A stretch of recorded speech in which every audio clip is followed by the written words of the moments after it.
BookTok has a very long list of books that I would not touch with a 10-foot pole, but however, there are other books that are my absolute holy grail and that I would never shut up about them. This is a list of my favorite fantasy books that were recommended by TikTok that are totally worth the hype. Now, if there is one series that I would reread over and over again for the rest of my life, that would be Shatter Me series.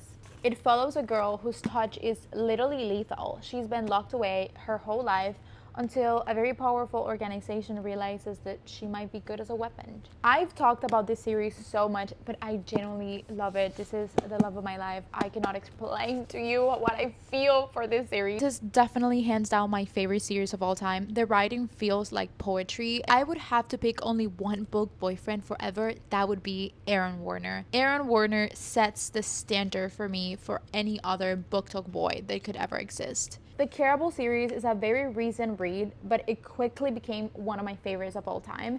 Caribble is about two sisters who enter this magical, mysterious sort of a game where nothing is what it seems.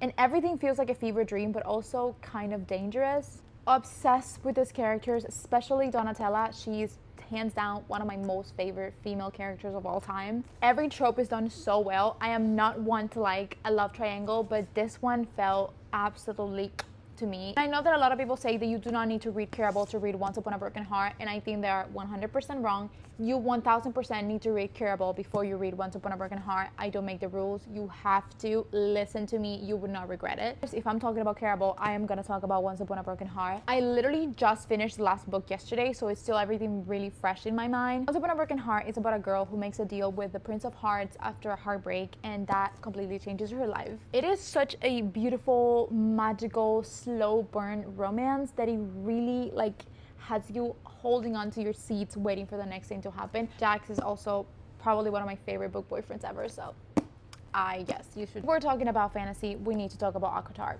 I don't make the rules. Acatar is about a girl who gets taken into a fae world after killing something she shouldn't have. And from there, it turns to so much more that I could not put in even a 10-minute video. It's one of those series that you hear so much people talk about and you're like, is it really worth the hype? And then you read it, and yes, you realize that it is worth the hype. I honestly think that it changed the fantasy for a lot of readers. Definitely changed my brain chemistry forever. Beautiful, written series, and I love it. I think the romance is beautiful. I don't want to talk much because I don't want to give you spoilers in case you haven't read it. And on top of that, another 2 books are coming out this year, so you are on time to get on track to read all the series before you're too late for it. Last but not least, we got Fourth Wing, another one that you probably have heard all about it on BookTok, but again, like I said, it is worth the hype, I fear.